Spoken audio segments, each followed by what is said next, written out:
Hello mga mare, ayan, tayo for today's vlog ay magluluto tayo ng ginisang upo na may manok. Ayan, so ito yung ating ingredients. May sibuyas tayo dito, tsaka bawang, and syempre lagyan natin ng miswa. Ito yung upo.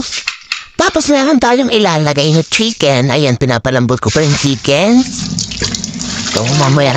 So pagkatapos niyan mga mare, ay syempre yung ating pampalasa ay may asin tayo, may paminta at may bitsin tayo, tsaka may oil. Ayan, hindi tayo gumagamit ng patis, hindi rin tayo gumagamit ng mga kung ano-anong pampasarap. Basta ang atin lamang ay asin at bitsin at paminta. Ayan.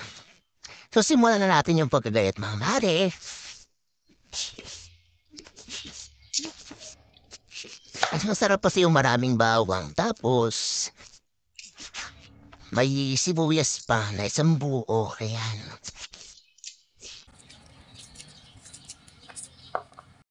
So, ayan na nga mga mare, pinipitpit ko na ang bawang para naman mamaya ay mabilis lang siyang gayatin.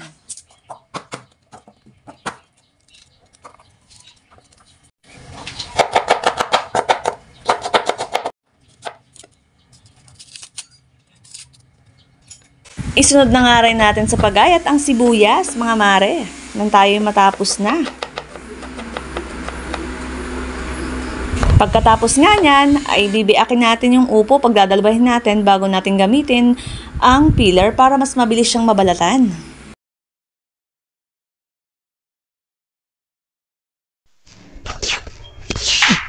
So yan guys, medyo magulang na siya. Pwede na naman natin tanggalin yung buto niya.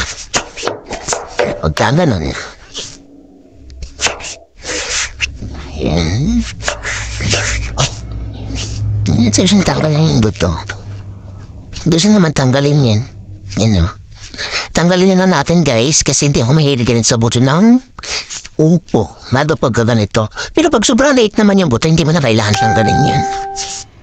Tapos ikat lang natin guys. Ganyan lang. Mabilis. Mas maliit. Mas mabilis malito. Depende na sa inyo yan. Ako kasi pag natuluro ng ganito, minsan, maliit lang ako pag nagkakat. Para mas mabilis maluto. Tipid gasol. Joke. Ayan. Ay, tama mo, pabili yan sa uling. Sa loob ng maluto.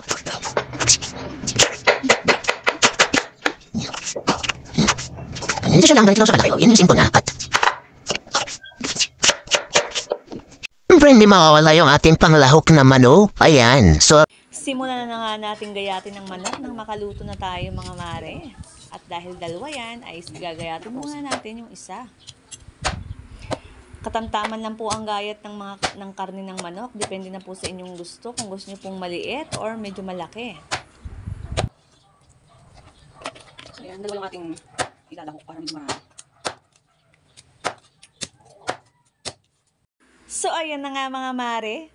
Ito na yung ating ingredients at ready na tayo. Kaya naman simulan na natin ang pagluluto ng upo na may miswa.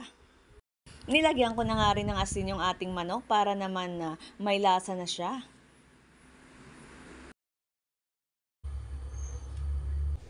so yun, nilagay na natin yung mantika natin. Isunod na rin natin dyan yung bawang.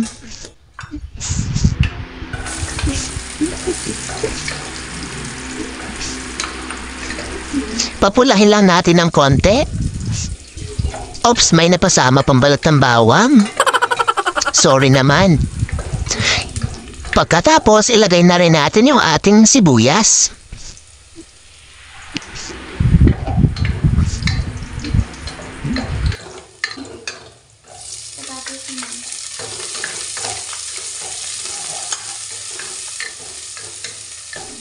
Papulahin lang natin at bago isunod natin yung manok. So yan na nga yung manok, ating papupulahin po yan. Dapat magiging tender po yan bago natin lagyan ng sabaw. Haluin nga lang natin ng mabuti para mag-mix yung ating bawang sibuyas sa manok. Ilagay na rin natin yung paminta.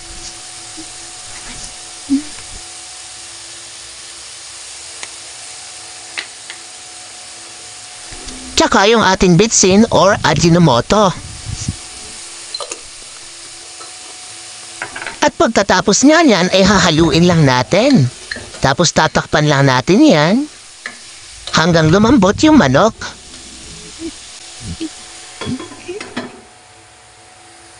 At ayan na nga, kita nyo naman malambot na yung manok natin kaya naman lalagyan na natin siya ng sabaw. Huwag niyong bakaramihan yung tubig baka naman malunod yung upo nyo. Dapat tama lang mga mare. Kasi nagsasabaw po yung upo, bukod sa maglalagay pa tayo ng tubig dyan, nagsasabaw na rin yan. So ayan, may tubig na, kaya naman tatakpan na ulit natin, pabubulakin na ulit natin bago natin ilagay yung ating upo. At bumubulak na nga siya, kaya naman isunod na natin yung upo natin. So nilagyan ko na nga rin siya ng asin. Ito yung pinaka-final taste niya bago natin pabulakin para naman maluto rin yung asin. Okay, mukhang luto na siya guys. Parang hindi siya masyadong malabo. Ayan, lalagay na natin yung miswa. Diretso na to guys, hindi na natin kailangang hugasan. Ayan, so ang miswa lang yung ginamit ko para hindi siya mag-absorb ng maraming tubig. Ayan. So masarap to guys pagka may miswa talaga ang ating upo. Tapos may manok pang kasama. Ayan. So ayan, luto na siya guys. Kunting pakulo lang and then that's it. Happy cooking!